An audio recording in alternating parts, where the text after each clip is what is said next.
मोक्ष मार्ग के प्रतिपादक चरण तीर्थंकर श्रीमद भगवान महावीर स्वामी के चरणों में कोटि कोटि वंदन करते हुए एक भवावतारी चर्चा चक्रवर्ती भीष्म प्रतिज्ञाधारी अखंड बाल ब्रह्मचारी आचार्य सम्राट पूज्य श्री जयमल जी महाराज साहब के चरणों में कोटि कोटि वंदन करते हुए उन्हीं के 11वें पट्टेदार आचार्य सम्राट पूज्य श्री शिवचंद्र जी महाराज साहब के चरणों में कोटि कोटि वंदन।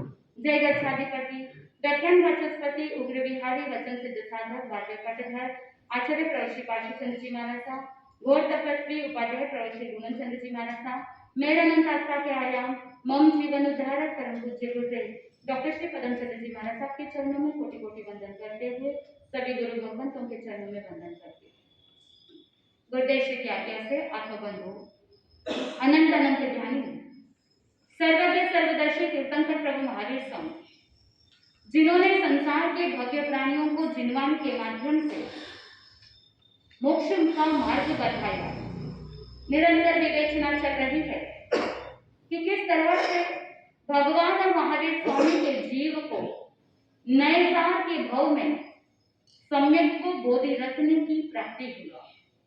आत्मबंधु अभी तक सम्यक को प्राप्त नहीं हुआ है, अभी तो अतिथि की वेटिंग चल रही है। दूर से देखा नैसार ने कि कोई संत महात्मा वहां पर पहाड़ की तलहटी से नीचे जंगल की तरफ विहार करते हुए आ रहे हैं।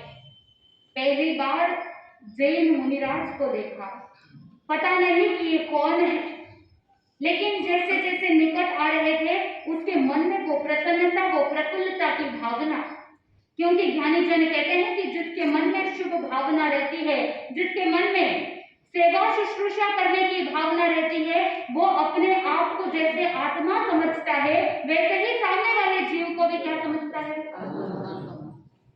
जब साधक के भीतर ये आत्मगत भावना रहती है तभी सेवा पॉसिबल है। हर किसी की बस की बात नहीं है और हर एक जीव दूसरे जीव को आत्मगत कब समझता है जब भीतर से ज्ञान प्रकट हो जाता है। इसीलिए ध्यानांग सूत्र के पहले गाने के अंदर कहा एगे आया। क्या कहा? एगे आया यानी आत्मा एक है। हर एक जीवात्मा में वो ज्ञान गुण है, वो दर्शन गुण है। किसी में कम होगा तो किसी में ज्यादा होगा, लेकिन हर एक जीव के अंदर ज्ञान दर्शन विद्यमान है। उसे कहा उपयोग गुण। आत्मबंधु नैसार वहां पर रुक नहीं पाया, इंतजार नहीं कर पाया, वहां से खड़ा होकर के सामने चला जाता है। जो महापुरुषों को देख करके कदम अपने आप चलने लग जाए तो समझ जाना उसकी भावना बहुत ज्यादा उत्कृष्ट है और उसकी आत्मा का कल्याण होना लिखा है। आप सोचते हो कि मेरे भाग्य में लिखा होगा तो मेरा जीवन अच्छा हो जाएगा, ऐसा नहीं है। वहां पर तो पुरुषार्थ करना है, क्योंकि भगवान महावीर स्वामी का जो सिद्धांत है वो पुरुषार्थवाद का सिद्धांत है। आप जैसा पुरुषार्थ करेंगे वैसे फल आपको प्राप्त हो जाएंगे। नैसार वहां पर बैठे बैठे इंतजार कर सकता था कि मेरे भाग्य में अगर अतिथि का सहयोग लिखा है तो अतिथि पधार जाएंगे, उन महात्माओं को मैं भोजन दे दूंगा, ऐसा सोच सकता था।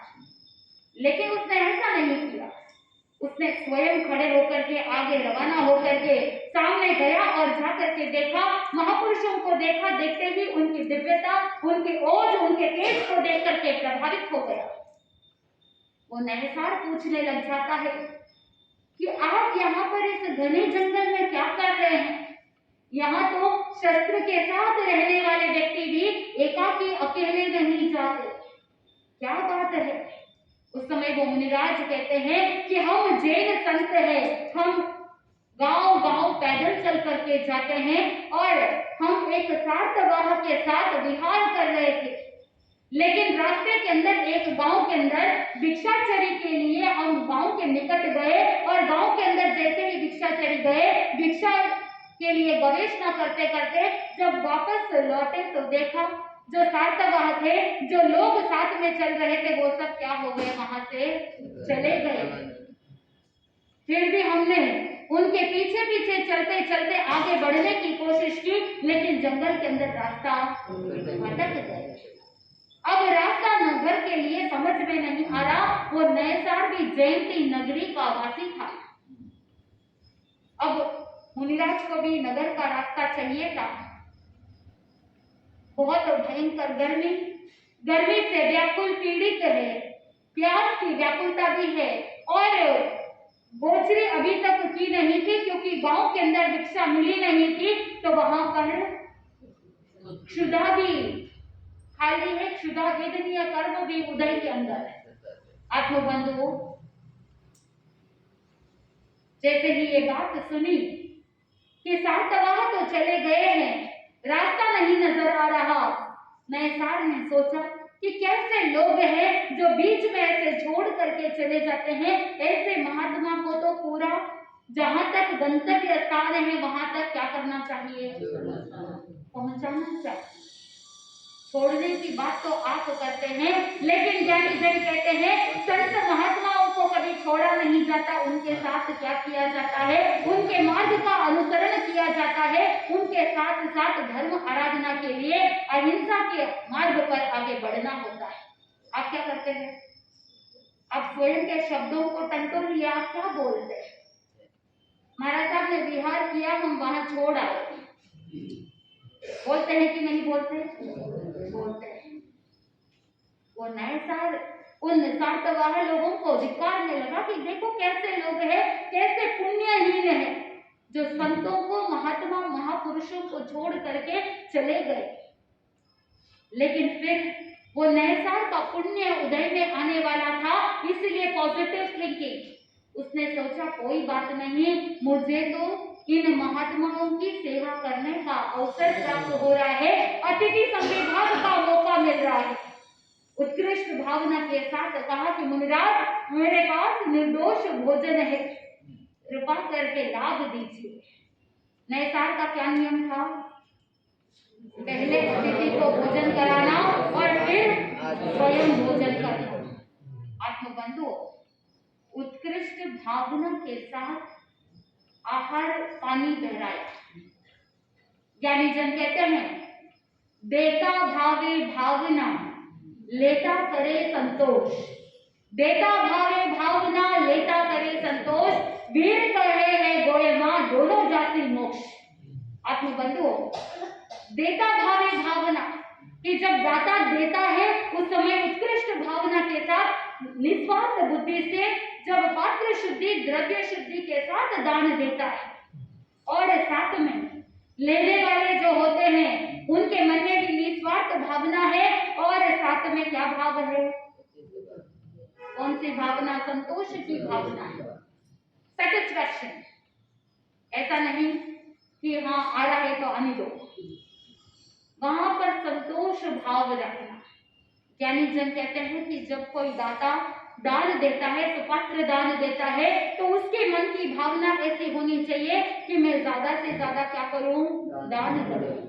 और जो लेने वाले होते हैं उनके मन में कैसी भावना होनी चाहिए कि मैं कम से कम लूं।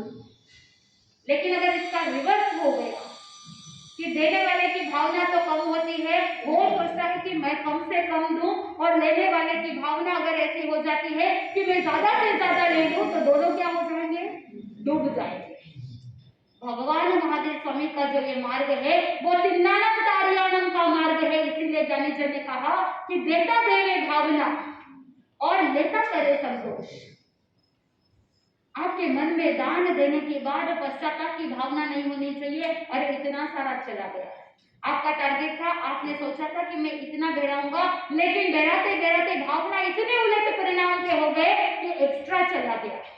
क्या करेंगे, निराश से वापस लेंगे या पश्चाताप करेंगे, ज्यादा चला गया क्या करे, भूखा रहना पड़ेगा, ऐसी भावना रखेंगे नहीं। अगर शुद्ध भावना, देने से पहले शुभ भावना, देते समय शुभ भावना और देने के बाद भी शुभ भावना हो तो आत्मा का कल्याण हो जाएगा। और ज्ञानी जन कहते हैं बुझते हुए दीपक को क्या मिल जाएगा, तेल मिल जाएगा। नैसार ने जैसे ही आहार पानी बहराया, इधर मुनिराज विधि पूर्वक आहार जैसे उपयोग लेने की विधि है, उस विधि के साथ उन्होंने आहार को वृक्ष के नीचे बैठ करके भूमि की प्रतिलेखना करके, प्रमार्जन करके, पूज करके यत्नपूर्वक वहां पर विराजे और आहार का उपयोग किया। आहार लेने के बाद थोड़ा विश्राम, और विश्राम के बाद नैसा स्वयं साथ में चल करके जंगल में रास्ता बताता है और नगर की ओर आगे प्रस्थान करने के लिए सीधा सीधा मार्ग बता देता है। अब जहां तक रास्ता टेढ़ा मेढ़ा था वहां तक वो नैसार साथ में चलता है। जब वो वापस रिटर्न लौट रहा था उस समय मुनिराज बोलते हैं कि भाई 1 मिनट रुको, तुमने हमें जंगल के अंदर रास्ता बताया है तो हम भी तुम्हें कुछ बताना चाहते हैं, हम तुम्हें कुछ बोध देना चाहते हैं। मुनिराज के पास तो देने के लिए और क्या होता है, बोध ही होता है। मुनिराज ने कहा कि तुम रुको 2 मिनट। नैसार ने कहा गुरुदेव महात्मा फरमाइए क्या बताना है। उस समय मुनिराज कहते हैं कि जिस तरह से तुमने विहार के दौरान जंगल में रास्ता बताया, हम तुम्हें एक बात बताते हैं, हमेशा याद रखना, सरलता, शांति और समता ये 3 धर्म के बीज है। क्या है? सरलता, शांति और समता। हमेशा इन 3 धर्म के बीज को याद रखना, देव गुरु और धर्म के प्रति भक्ति रखना, श्रद्धा भाव रखना, धर्म आराधना करते रहना, शुभ भावना में रमण करना, तुम्हारी आत्मा का क्या हो जाएगा? कल्याण हो जाएगा। बस कुछ क्षणों का ये संगम था और फिर मुनिराज वहां से प्रस्थान कर जाते हैं। आत्मबंधु, सम्यक्त्व का बीज मुनिराज ने बो दिया, गुरु का सहयोग मिला, धर्म का बोध मिला और नैसार उसके बाद धर्म आराधना करने लगा। सुदेव, सुगुरु, सुधर्म पर श्रद्धा रखते हुए आगे बढ़ता गया और उसी नैसार भव के अंतर्गत आयुष्य जब पूर्ण हुआ, 84 लाख पूर्व का ये आयुष्य पूर्ण करने के बाद वहां से काल करके सौधर्म देवलोक में उत्पन्न हो जाता है। आत्मबंधुओं, पुण्यवाणी इतनी प्रबल थी, गुरु का सानिध्य मिला। गुरु वो होते हैं जो वासना से उपासना की ओर ले जाते हैं। गुरु वो होते हैं जो कंकर को शंकर बना देते हैं। गुरु वो होते हैं जो पतित को पावन बना देते हैं। गुरु वो होते हैं जो आत्मा को परमात्मा की पहचान करा देते हैं। आत्मबंधु, गुरु वो होते हैं जो रागी को वीतरागी बना देते हैं। ज्ञानी जन ने बताया कि जिस साधक के जीवन में गुरु का सानिध्य प्राप्त हो जाए, उसके जीवन में सम्यक्त्व का प्रादुर्भाव हो जाता है। अब क्योंकि सम्यक्त्व की प्राप्ति हो गई, देवलोक के अंदर जाकर के उत्पन्न हुआ, पल्योपम की स्थिति के अंदर वो वहां पर, पल्योपम का टाइम पीरियड तो बहुत लंबा चौड़ा होता है, उसके बारे में हम काउंट में नहीं कह सकते हैं। आत्मबंधु, उसके लिए भी भगवान ने पल्योपम को समझने के लिए उपमा दे दी, कंपैरिजन किया कि इस तरह से होता है तो इतना टाइम पीरियड अगर पूरा हो जाए तो 1 पल्योपम। ज्ञानी जन ने बताया कि जैसे 4 कोस यानी लगभग 12 किलोमीटर, 4 कोस लंबा, 4 कोस चौड़ा और 4 कोस ऊंडा गहरा, ऐसा खड्डा खोद दिया जाए और उस खड्डे के अंदर जो योगलिक होते हैं, योगलिक के बाल बहुत बारीक और होते हैं, उनके बालों को इतने छोटे छोटे टुकड़े किए जाए जिससे और ज्यादा टुकड़े हो नहीं सकते। ऐसे अगर उस गड्ढे को ठसाठस भर दिया जाए, चक्रवर्ती की सेना उसके ऊपर से गुजरे तो भी वो वहां से कुछ भी हलन चलन न हो। और अगर प्रतिवर्ष एक बाल के एक छोटे छोटे टुकड़े निकाले और जितने टाइम पीरियड में ये गड्ढा समाप्त होता है, खाली होता है, उसे क्या कहा? एक पल्योपम। इमेजिन भी नहीं कर सकते हैं, हमारी कल्पना से भी परे है कि वो इतना बड़ा लंबा चौड़ा गड्ढा कब खत्म होगा। तो इतने लंबे टाइम पीरियड तक वो सौधर्म देवलोक के अंदर उत्तम भोगों को भोगते हुए लेकिन कितना भी कर लो आखिर में आयुष्य तो पूर्ण होता ही है। जब आयुष्य पूर्ण हुआ, वहां से भरत क्षेत्र में विनीता नगरी के अंदर भरत चक्रवर्ती के पुत्र के रूप में जन्म हुआ महावीर स्वामी के जीव का। क्योंकि उनके शरीर से मरीचि यानी किरणें आ रही थी, वो भरत चक्रवर्ती उस बालक को देख करके कहते हैं ये तो साक्षात भगवान ऋषभ देव के किरणों के जैसा है। जैसे भगवान ऋषभ देव के अंदर से वो आभा निकल रही थी, वो प्रकाश निकल रहा था, वैसे के वैसे उन्होंने इस मरीचि के अंदर में उस बालक के अंदर देखा और उसी समय उन्होंने नाम रखा मरीचि। आत्मबंधुओं, जैसे जैसे समय व्यतीत होने लगा, भगवान ऋषभ देव का विनीता नगरी में पदार्पण हुआ। पहला संवत्सरण भगवान ऋषभ देव का विनीता नगरी के अंदर। जैसे ही संवत्सरण के अंदर देखना सुनने के लिए गए, मरीचि भी धर्म उपदेश सुनने के लिए गया। प्रवचन सुनते ही मन में विरक्ति की भावना जागृत हो गई। मन के अंदर विचार करने लगा कि देखो मेरे जो दादाजी है उन्होंने कितना अच्छा धर्म बताया है, और मन के अंदर शुभ भावना जागृत हुई और दीक्षा अंगीकार कर लेते। 11 अंग सूत्रों का अध्ययन किया और कृष्ण संयम की पालना करते रहे। अनेक वर्ष तक संयम का पालन किया, लेकिन एक बार ऐसा हुआ कि बहुत भीषण गर्मी हुई।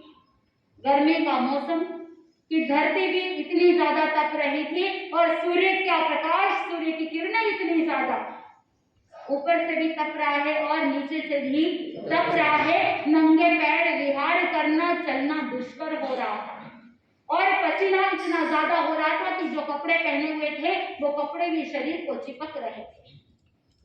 मन संयम से विचलित हो गया। मन में विचार करने लगा, मैं ये जो निर्ग्रंथ मुनि धर्म है, संयम जीवन है, मेरु पर्वत को उठाने जैसा है। मेरु पर्वत को उठाने पर कितना भार लगता है, उतना भार उठाने जैसा लग रहा है। क्या करूं, मुझसे अब ये संयम का भार उठाया नहीं जाता। आखिर करूं तो क्या करूं? क्या मुझे गृहस्थ जीवन में पुनः चले जाना चाहिए? अगर मैं पुनः गृहस्थ बनता हूं तो लोग मेरी इंसल्ट करेंगे, लोगों के सामने मुझे लज्जित होना पड़ेगा, लोग मेरी निंदा करेंगे। क्या करूं, मैं गृहस्थ में भी नहीं जा सकता, मेरे जाति कुल का भी अपमान होगा। आत्मबंधु, साधु वेश भी नहीं छोड़ना है और पालन भी नहीं हो रहा है, आखिर करना क्या? विचार करते करते उसको मिल गया रास्ता। मन के अंदर विचार करने लगा कि तीर्थंकर भगवंत जो धर्म का मार्ग बताते हैं उसमें श्रावक व्रत के अंदर आंशिक रूप से मर्यादा के साथ व्रत अंगीकार करवाए जाते हैं। तो ठीक उसी प्रकार मैं देशव्रती श्रावक बन जाऊंगा और वेश से साधु रह जाऊंगा। बीच का मार्ग निकाल दिया, गलियां निकाल दी उसने। मन के अंदर विचार करने लगा कि क्योंकि मैं मेरु पर्वत के समान संयम का भार नहीं दे सकता, लेकिन जो निर्ग्रंथ श्रमण होते हैं वो त्रिदंड से विरक्त होते हैं। त्रिदंड का मतलब होता है 3 दंड को धारण करने वाले, यानी मन वचन काया के माध्यम से जो पाप किया जाता है उससे आत्मा दंडित हो जाती है। आत्मा को दंड के योग्य बनाना उसे कहते हैं त्रिदंड। और जो साधु संत होते हैं वो इन त्रिदंड के त्यागी होते हैं, मन वचन काया को निग्रहित करते हैं। मरीचि सोचने लगा कि मैं तो उन श्रमण के समान त्रिदंड का त्याग नहीं कर सकता, इसीलिए मैं क्या धारण करूंगा? मैं त्रिदंड के चिन्ह को धारण करूंगा। सबसे पहली बात। दूसरी बात, श्रमण जो होते हैं वो पंच महाव्रतधारी होते हैं, लेकिन मैं महाव्रती नहीं रहूंगा, मैं अणुव्रती होऊंगा। श्रमण भगवान साधु संत केश का लूंछन करके सिर मुंडित होते हैं, लेकिन मैं कैंची से बालों को, केशों को काट करके शिखाधारी बनूंगा, क्योंकि मुझसे इतनी गर्मी बर्दाश्त नहीं होती। ऊपर से जितनी धूप आती है तो मेरे सिर के प्रोटेक्शन के लिए मैं छत्र को धारण करूंगा। और धरती बहुत तपती है, नंगे पैर चल नहीं सकता, इसलिए पैरों की सुरक्षा के लिए मैं खड़ाऊ का उपयोग करूंगा, उपानह यूज करूंगा। मन में चिंतन कर लिया। जो साधु संत होते हैं, जो शुद्ध संयम का पालन करते हैं, वो कषाय के त्यागी होते हैं। क्योंकि कषाय के त्यागी होते हैं, शुद्ध आचार का पालन करते हैं, इसलिए श्वेत वस्त्र को धारण करते हैं। हमेशा मन के अंदर साधु संतों के यही चिंतन रहता है। ये सफेद वस्त्र याद दिलाते हैं कि मुझे कषाय का सेवन नहीं करना है, मुझे अपने कषायों को मंद करते हुए आत्मा को शुद्ध बनाना है। इसीलिए जो निर्ग्रंथ श्रमण होते हैं वो श्वेत वस्त्र को धारण करते हैं, लेकिन मेरे साथ ऐसा नहीं है, इसलिए मैं कषाय वस्त्र को धारण करूंगा। कषाय का मतलब होता है रंगा हुआ, यानी कलर के वस्त्र पहनूंगा। अंत में विचार किया, असंख्यात जीवों से युक्त जो जल होता है, सचित जल होता है, उसका श्रवण साधु संत त्यागी होते हैं, लेकिन मैं ऐसा त्याग नहीं कर पाऊंगा, इसलिए मैं परिमित जल से स्नान भी करूंगा और पान भी करूंगा। ऐसे उसने परिवर्तन कर लिया। त्रिदंडी कहलाने लगा, परिव्राजक कहलाने लगा। आगे चलते चलते जब लोग पूछते कि आपने ऐसा परिवर्तन क्यों किया है, उस समय वो मरीचि सरलता के साथ कहता है कि मेरु पर्वत के समान संयम का भार मैं उठाने में समर्थ नहीं हूं, इसलिए मैंने ये परिवर्तन कर लिया है। आत्मबंधुओं, भगवान ऋषभदेव के साथ साथ पीछे पीछे वो भी विचरण करता, धर्म उपदेश देता। धर्म उपदेश से प्रभावित होकर के कोई लोग धर्म और सुनने की इच्छा रखते तो वो वैराग्य की बातें बोलता और वैराग्य का उपदेश देने के बाद उन्हें भगवान ऋषभदेव के पास ले जा करके दीक्षित कर देता। ऐसे अनेकों साधकों को भगवान ऋषभदेव के समक्ष संयम अंगीकार करवाया। एक बार जब भगवान ऋषभदेव का पदार्पण हुआ और अनायास भरत चक्रवर्ती दर्शन के लिए गए तो मुंह से प्रश्न पूछ लिया कि भगवान, क्या इस परिषद में ऐसा कोई व्यक्ति है जो आपके समान दिव्य विभूति के संपन्न है और भारी तीर्थंकर बनेगा? क्या इस परिषद में ऐसा कोई व्यक्ति है? तो उस समय भगवान ऋषभदेव ने कहा कि यहाँ इस संवत्सरण के अंदर, इस परिषद के अंदर तो नहीं है, लेकिन इस परिषद के बाहर त्रिदंडी परिव्राजक मरीचि जो तुम्हारा पुत्र है वो आने वाले इसी अवसर के निकाल के अंतिम तीर्थंकर बनेंगे। सिर्फ तीर्थंकर ही नहीं, कोतनपुर के त्रिपुष्ट वासुदेव बनेंगे और साथ में आगे के भवों में वो महादेव क्षेत्र के अंदर मूका नगरी के अंदर प्रिय मित्र नाम के चक्रवर्ती भी बनेंगे। इस तरह से ये जो तुम्हारा पुत्र मरीचि परिव्राजक है आगे चल करके त्रिपुष्ट वासुदेव बनेगा, प्रिय मित्र चक्रवर्ती बनेगा और महावीर नाम से 24वां तीर्थंकर बनेगा। यानी एक ही व्यक्ति कितनी पदवियों को पाएगा? 3 पदवियों को पाएगा। जैसे ही भगवान ऋषभदेव ने भविष्य की बात कही तो भरत चक्रवर्ती बहुत प्रफुल्लित हुए, हर्ष के साथ वहां से प्रभु को वंदन करते हुए आगे बाहर निकलते हैं और कहाँ गए? मरीचि के पास गए और मरीचि के पास जाकर के नमस्कार किया। जैसे ही मरीचि ने भरत चक्रवर्ती को देखा, अपने पिता को देखा तो मन में हर्षोल्लास भाव जागृत हुए और भरत चक्रवर्ती कहते हैं कि तुम धन्य हो, भाग्यशाली हो, तुम्हारा भविष्य महान है। तुम इसी अवसर्पिणी काल के अंतिम 24वें तीर्थंकर बनोगे, तुम त्रिपुष्ट वासुदेव बनोगे और प्रियमित्र चक्रवर्ती बनोगे। 3 उपाधियां तुम्हें प्राप्त होगी। तुम्हारा भविष्य बहुत उज्जवल है। वैसे तो तुमने शुद्ध संयम का त्याग किया है तो तुम वंदन करने योग्य नहीं, लेकिन क्योंकि तुम आने वाले भावी तीर्थंकर होने वाले हो, इसलिए मैं तुम्हारा अभिनंदन करता हूँ, मैं तुम्हें अभिवादन करता हूँ। इस तरह से बोल करके वहां से भरत चक्रवर्ती चले जाते हैं। मरीचि के हर्ष का कोई ठिकाना नहीं रहा। वो ताली पीट पीट करके नाचने लगा और पैर को जमीन पर पटक पटक करके कूदने लगा, उछलने लगा।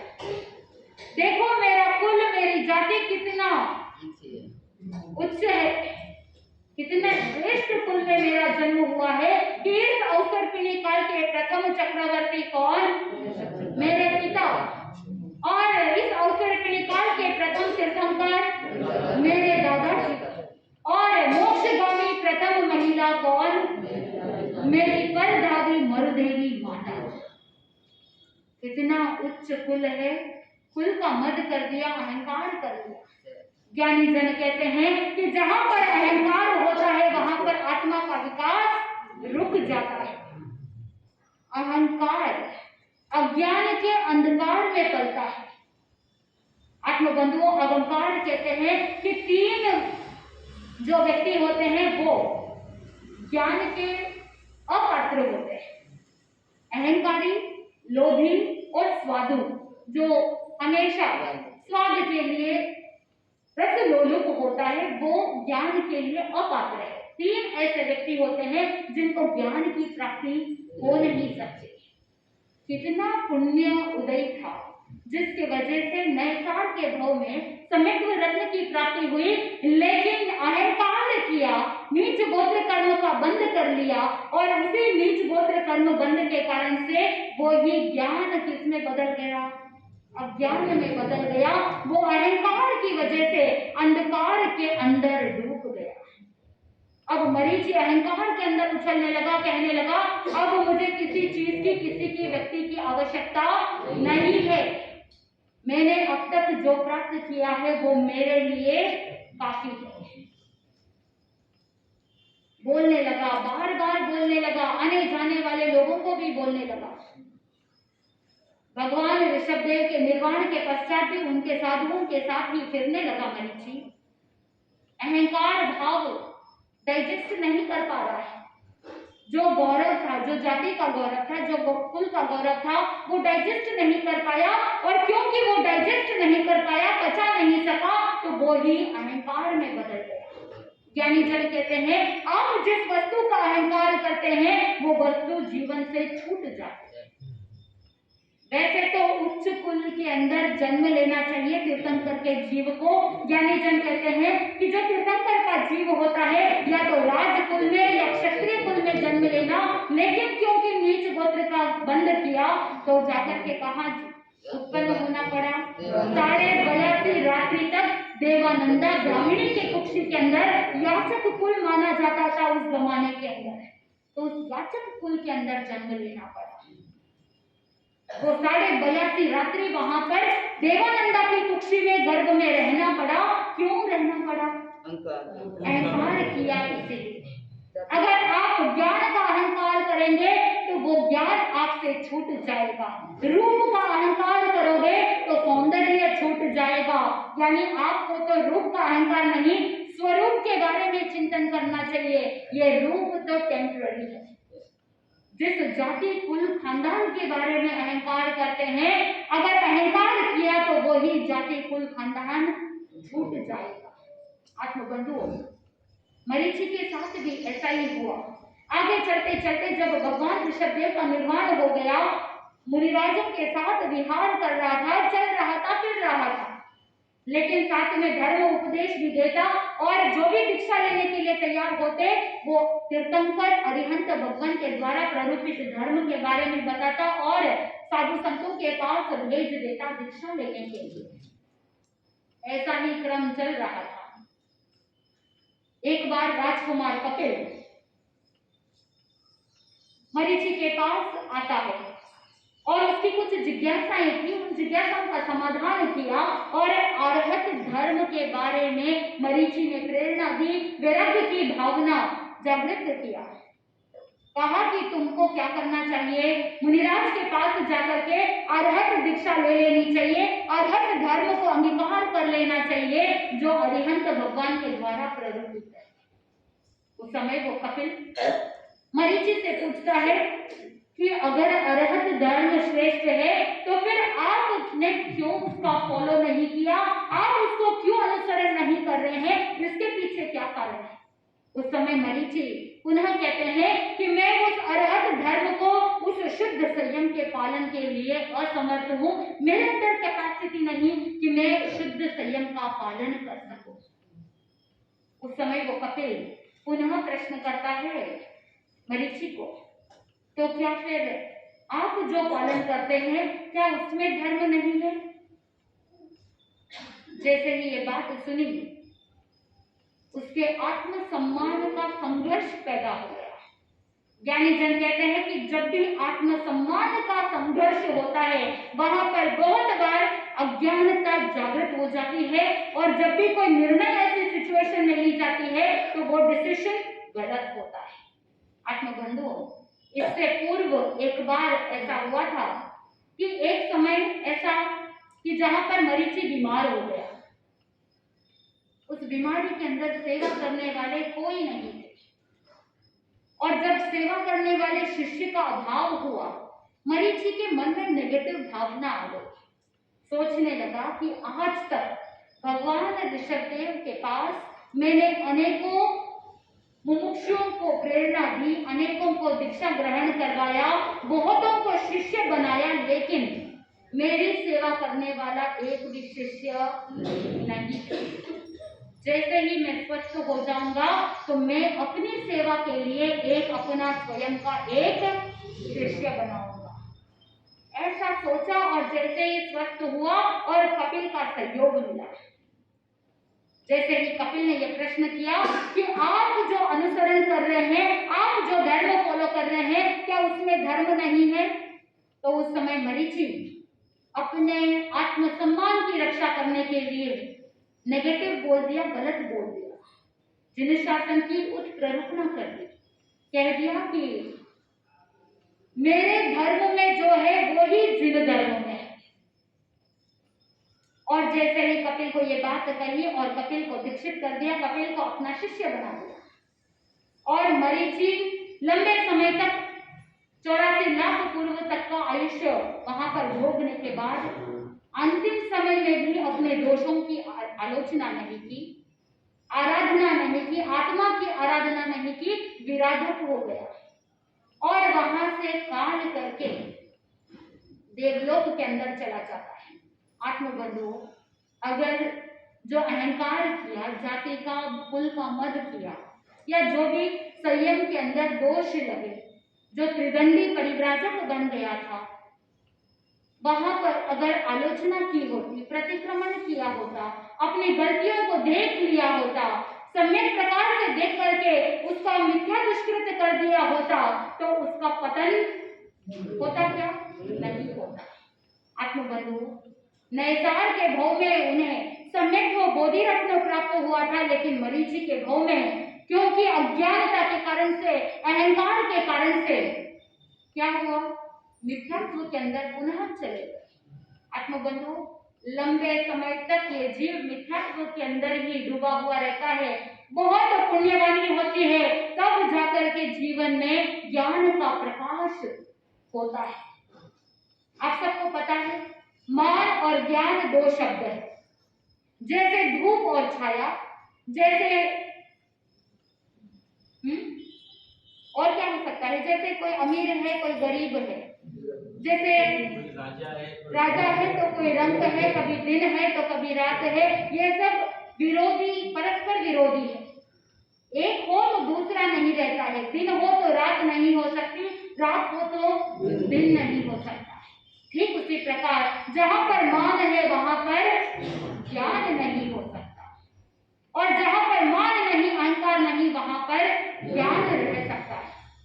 जैसे एक सोडा वाटर की बोतल होती है, उसके अंदर एक गोली होती है। वो गोली क्या करती है, बाहर से शुद्ध हवा अंदर जाने नहीं देती और अंदर की गैस को बाहर निकलने नहीं देती। ठीक उसी प्रकार अगर मनुष्य के मन में अहंकार रूपी गोली अगर फंस जाए तो वहां पर भीतर का अहंकार बाहर निकलने नहीं देता और बाहर का प्रकाश अंदर जाने नहीं देता। आत्मबंधु, इसीलिए ज्ञानी जन ने कहा कि भीतर जो अहंकार की गोली फंसी पड़ी है, उस अहंकार की गोली को क्या कर देना, निकाल देना। और जैसे ही आप उस अहंकार को निकाल देंगे तो अंधकार से भी मुक्त हो जाएंगे, और जब अंधकार से मुक्त हो जाएंगे तो भीतर से आत्मा में प्रकाश होना प्रारंभ हो जाएगा। लेकिन यहाँ पर मरीचि वहां से काल करके आगे कालांतर के अंदर देवलोक के अंदर जाता है। उसके आगे के भाव यानी तीसरे भाव के बाद चौथे भाव से लेकर के 14वें भाव तक निरंतर आगे से आगे ब्राह्मण कुल के अंदर जब जब भी मनुष्य जन्म को प्राप्त किया, वो ब्राह्मण कुल के अंदर जन्म लेता है और वहां से परिव्राजक बनता है, त्रिदंडी बनता है। और त्रिदंडी के बाद जब जब भी मनुष्य भाव के बाद आगे चल करके देवलोक के अंदर जाता है तो अलग अलग स्थिति में मध्यम स्थिति वाला देव बनता है। तो ऐसे मुख्य रूप से मेन भाव बता दी, लेकिन समझने की बात है इन भावों के बीच में बहुत से ऐसे असंख्य अलग अलग भाव भी किए हैं, लेकिन उल्लेख सिर्फ भगवान महावीर स्वामी के 27 मुख्य भावों का किया है, ये समझाने के लिए कि उनकी यात्रा ऐसा नहीं कि सिर्फ 27 भाव किए और मोक्ष में चले गए, ऐसा नहीं है। अनेक भाव करते करते, असंख्यात भाव करते करते विकास का क्रम ये जीव प्राप्त करता है। और जो इम्पोर्टेंट बातें होती है, जिन जन्म से जिन भवों से हमको सीख मिलती है, उन भवों के बारे में हमें बताया गया है। तो आगे मरीचि के बाद किस तरह से उन्होंने अपने जीवन में आगे बढ़े, ये भी हम देखेंगे। मरीचि के भाव के बाद काल करके चौथे भाव में ब्रह्म देवलोक के अंदर वो देव बना, 10 सागरोपम की स्थिति वाला। उसके बाद 5वें भाव में ब्रह्म देवलोक से काल करके आगे चल करके कोल्लांग सन्निवेश में कौशिक नाम का ब्राह्मण बना, 80 लाख पूर्व का आयुष्य पूर्ण किया और वहां पर भी जीवन के अंतिम काल में वो त्रिदंडी परिव्राजक बनता है। आत्मबंधुओं, यहाँ से आगे कोल्लांग सन्निवेश से कौशिक ब्राह्मण के रूप से काल करने के बाद कालांतर में बहुत सारे असंख्य भाव करता है और आगे चल करके छठे भाव की बात करते हैं। स्तूणा नगरी के अंदर पुष्पमित्र नाम का ब्राह्मण बनता है। वहां पर भी 72 लाख पूर्व का आयुष्य पूर्ण करने के बाद वहां से काल करके भगवान महावीर स्वामी का जीव स्वधर्म देवलोक के अंदर मध्यम स्थिति वाला देव बनता है। तो 7वें भाव में स्वधर्म देवलोक के अंदर जाता है और वहां से काल करने के बाद वहां से चलकर जीव महावीर स्वामी का चैत्य सन्निवेश में अग्निद्योत ब्राह्मण के रूप में जन्म लेता है। 64 लाख पूर्व यानी 64 लाख पूर्व जितना आयुष्य भोगता है, वहां पर भी जब जब भी ब्राह्मण कुल में जन्म लेता है तो त्रिदंडी परिव्राजक बनता है। 9वें भाव में वो ब्राह्मण कुल से आगे वहां से काल करके ईशान देवलोक यानी दूसरे देवलोक में मध्यम स्थिति वाला देव बनता है। वहां से आयुष्य को पूर्ण करने के बाद मंदिर सन्निवेश में अग्निभूति ब्राह्मण के रूप में जन्म लेता है।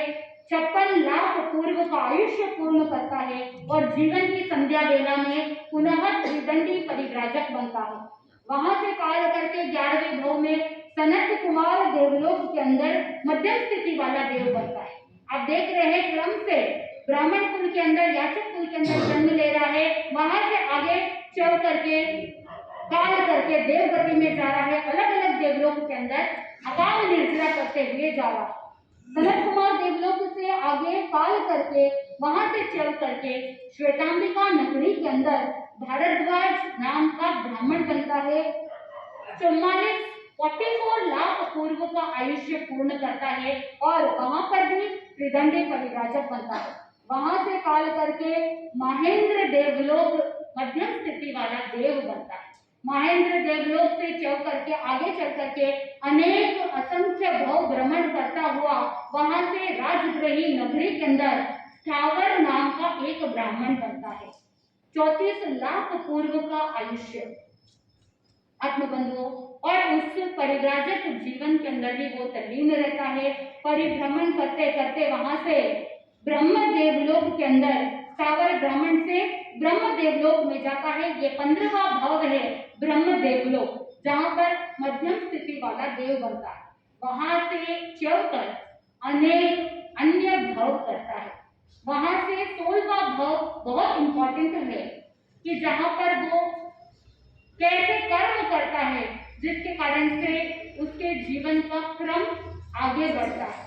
इन 15 भवों में 6 भव ऐसे किए जो ब्राह्मण कुल के अंदर परिव्राजक के रूप में वो जन्म लेता है और त्रिदंडी परिव्राजक बनते हुए अपने किए हुए अहंकार के कारण से पुनः पुनः याचक कुल के अंदर जन्म लेता है। आत्मबंधुओं, चिंतन करने का विषय कि किस तरह से जीव अपने अहंकार के कारण से पतन के गर्त में चला जाता है।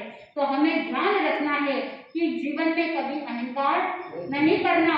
अहंकार जीव को अंधकार में ले जाता है। तो हम यही प्रयास करें कि छोटा मोटा जब भी कभी अहंकार आ जाए, मन में ये चिंतन करना, मेरे अस्तित्व में दूसरे बहुत सारे लोग, बहुत सारे जीव सहयोगी है, मैं अकेला जिंदगी में कुछ भी नहीं कर सकता।